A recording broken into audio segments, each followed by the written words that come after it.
Hello out there. Today, this is Coach Eric Johnson, the brand.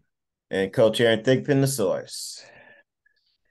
Good morning, EJ. What's happening?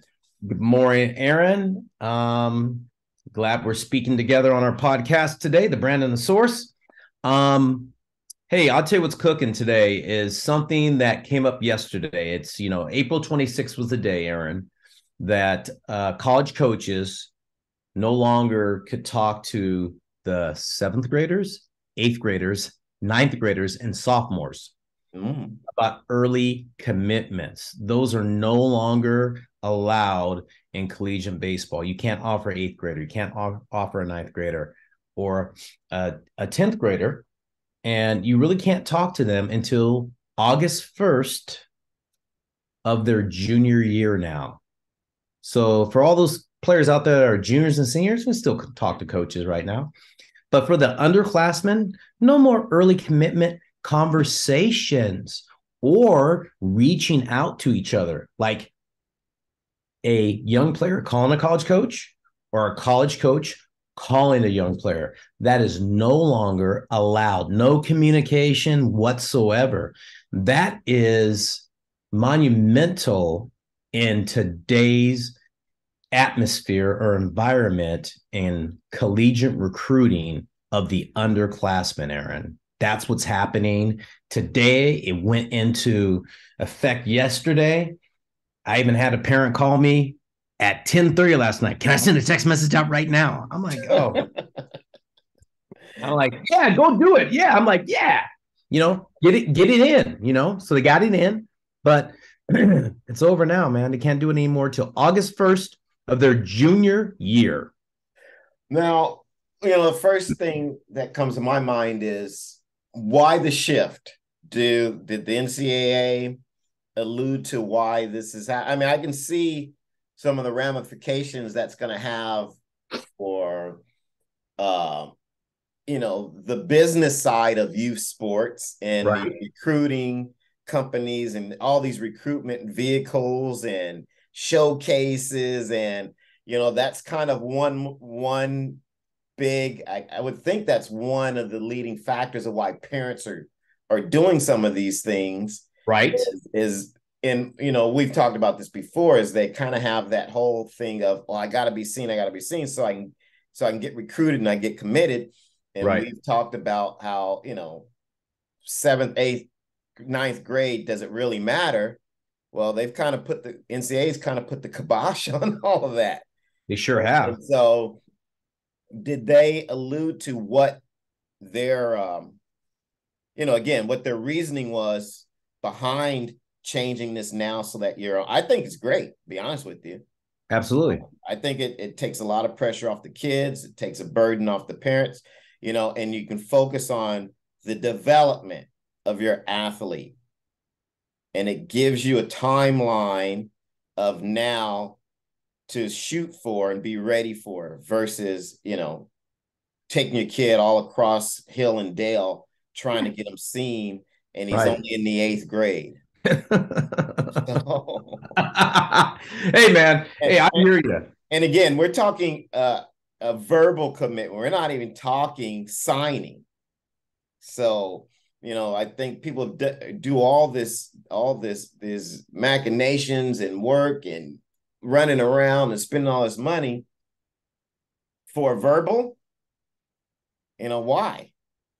So to me, it's like, okay, now maybe we're getting back to some common sense thinking, and this stuff is kind of, maybe we're getting it back on the rails instead of it being off the rails. Uh, but anyway, uh, any idea why? Well, let me just mention this real quick before I get to why. Mm-hmm. I talked to at least 25 college coaches the past 2 weeks, and they told me, this is great, EJ. This is on the West Coast now. Okay. This is great, EJ. It just slows everybody down. Everybody can pump their brakes. Yeah. I thought that was great. And this is from Power Five schools, mid majors, D2 coaches, all kinds of stuff. Coaches who are talking, saying, this is great for recruiting. Now players can develop. Now I can see players for what they are and not feel threatened that my opponent has early committed the kid and I feel like I have to. Mm-hmm. So I think that's a good thing. And I'm really excited that this happened. Okay. Now, why did the NCAA do this? They did this because there's a study out saying that 67 to 72% of the players that early commit end up getting decommitted from the school that committed them on a verbal. Now, here's the irony behind that. You've got a kid that committed when he was in 9th grade. So his recruiting stops. He said, hey, I've committed here, done.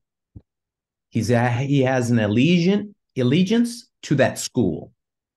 All of a sudden, sophomore year comes, he's doing okay. Junior year comes, and they're not doing so well. The summer between their junior year and senior year, they didn't have a very good summer, and the player looks like they're regressing. So remember what you said earlier, verbal commitment versus signing national letter of intent. We know national letter of intents signed every year during your senior year, November 13th through 19th. That's the window. Well, if you had a verbal commitment, Aaron, and you had a terrible, like, rising senior summer, and the school decommitted you, you're done. Like, that national letter of intent never was signed, and the verbal commitment was just verbal. Now the player has to open up their recruitment during the fall or 2 weeks. I had this happen to a player, Aaron. 2 weeks before they're going to sign their national letter of intent, and they went over to this big hoopla about all their signing guys. Well, they had this little soiree, and the coach told the player, hey, guess what? We're going to decommit you that night.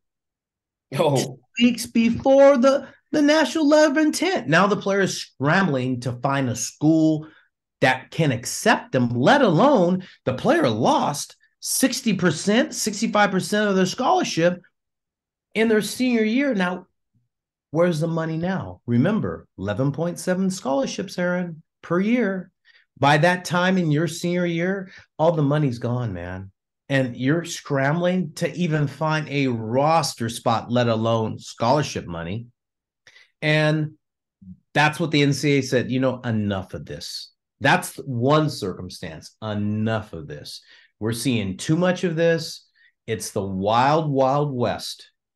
And I'm going to go back to something that's even deeper.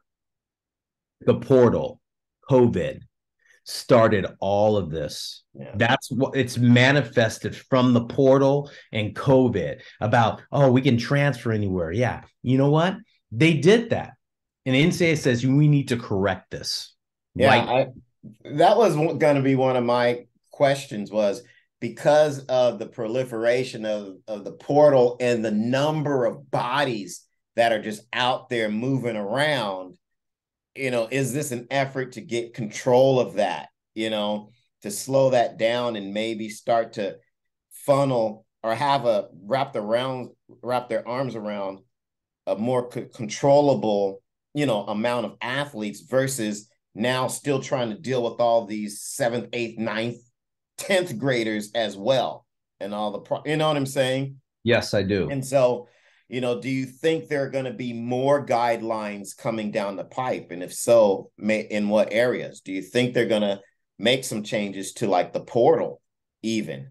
Because again, that's you just see it all the time. I mean, I just was reading an article about, the guy, Deion Sanders, Colorado. Right. He's had their spring game, and then two of their leading receivers decide to jump in the portal right after the game. And they announce it right after the game.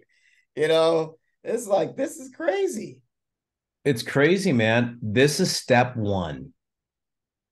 Step two is they're going to get control of the portal again. They're going to say, You're going to have to sit out a year eventually. I think it's going to go back to that. Um, that's plan B. Plan C, they're going to reduce the roster size from 40 to 35. They're going to reduce how many scholarships that are allowed amongst those 35 players. It's all going to change. This is step one, or plan A. There's plan B, plan C, and you know what? There's probably a plan D too. Yeah. And this is just the start of it to get some sort of control back and level the playing field for all those schools, and I think by doing this, and this should be, you know what? This should be a blessing in disguise for a young player. The 7th grader, the 8th grader, the 9th grader, the 10th grader, that they don't have to worry about, why am I not committed? What's going on? My friend's committed. Why am I not? And it's going to slow that down, because it is bedlam out here all the time. I heard it for the past 3 years a lot. You're like, hey, this person's doing that. Why aren't we getting that? You know what? Your time's just not right yet. Your time will be there. Be patient.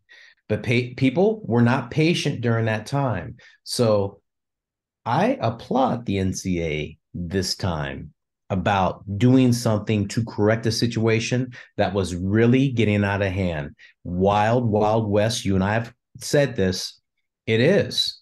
It was. I think this is going to slow down the gunfight, and we're going to be able to help these student athletes get where they need to be right now. So, I mean, that's why. That's the one why so far, Aaron. Okay. Yeah. So, yeah, I've never been a big fan of the NCAA, believe me. And I know their whole thing is control, but in this instance, I would agree with you. I think this is a good thing.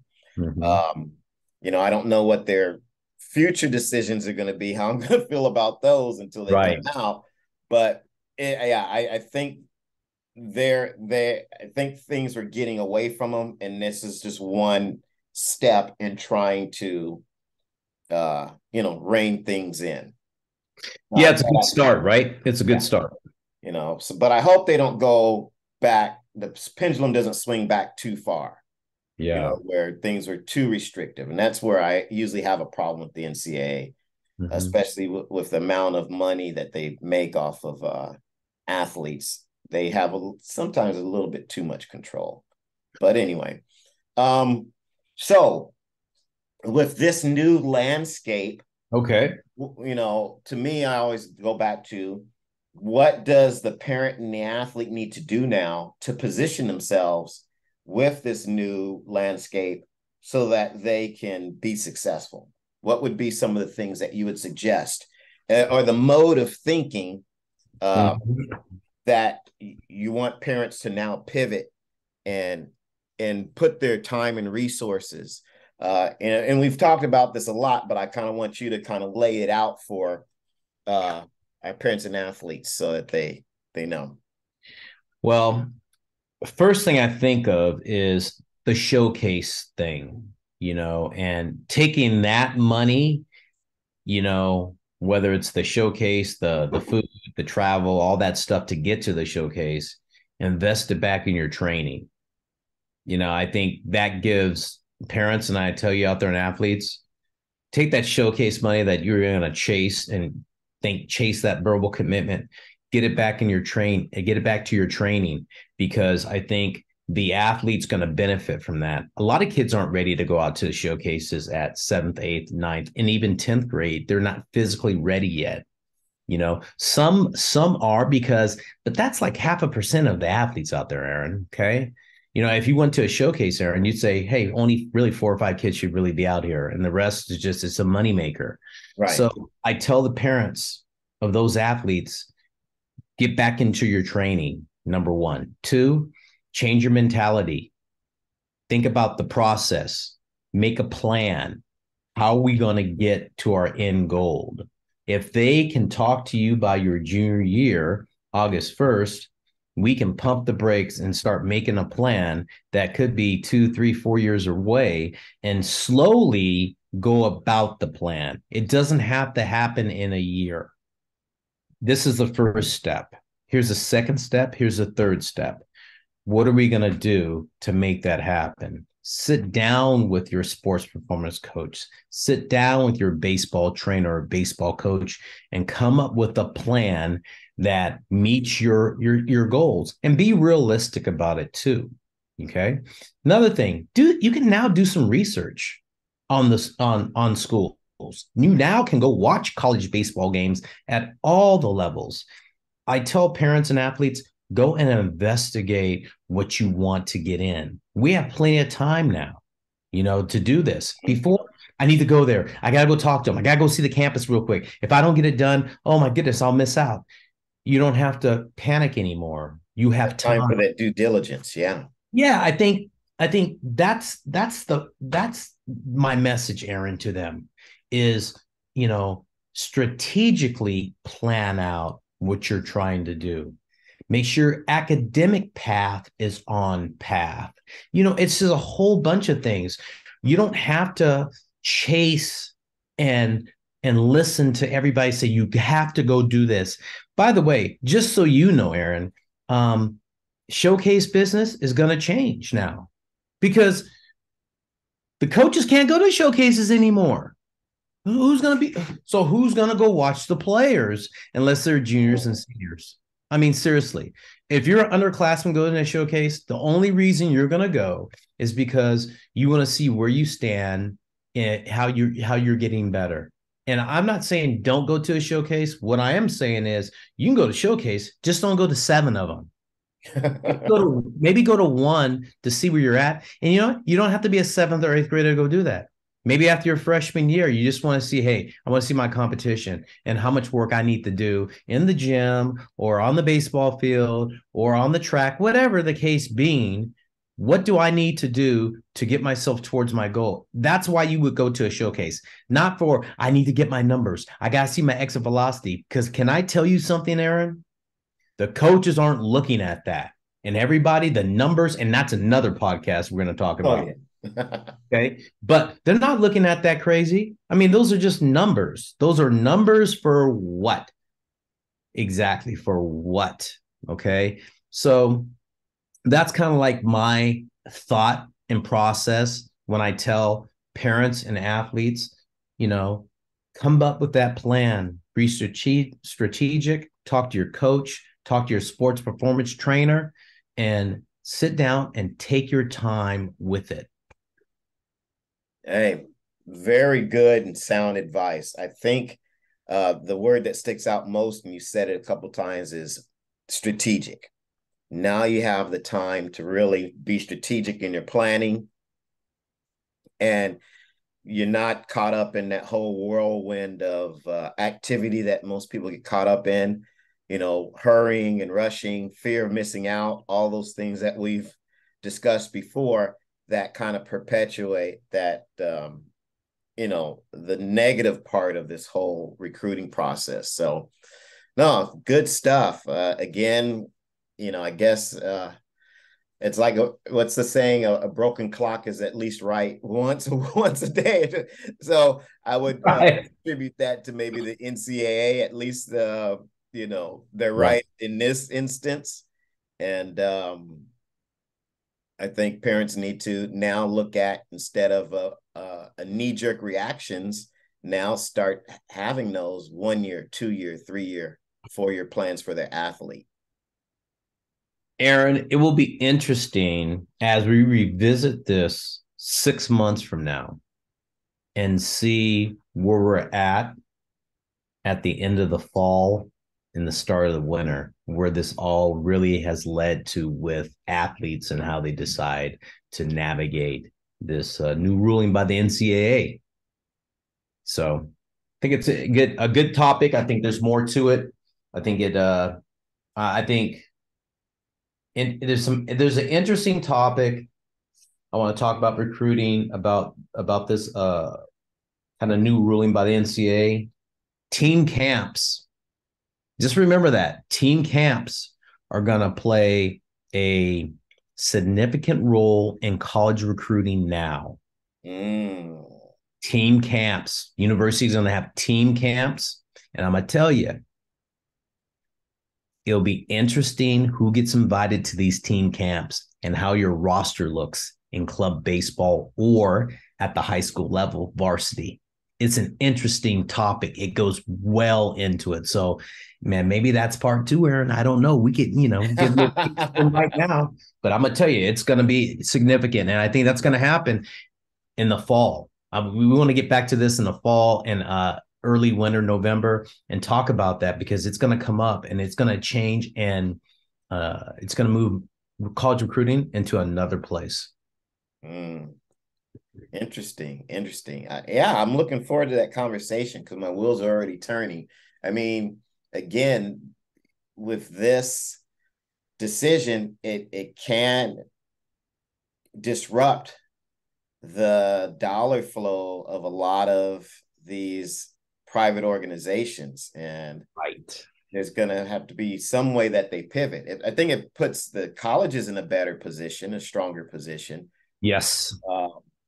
But it'll be interesting how, like you said, the showcase and the travel baseball communities adjust to this. Or maybe, is this something that's going to take a little time? I don't know. But yeah, it'll be interesting. But by fall, we'll probably start to see some inklings of where the shifts are happening. And then definitely by next year. Because this summer showcase season is set. Right. By next summer, probably be a different landscape. It sure will be. Good topic, man. Good. It is, man. Well, that wraps up our podcast today. This is Coach Eric Johnson, the brand. Coach Aaron, Thickpin the source. We'll see you.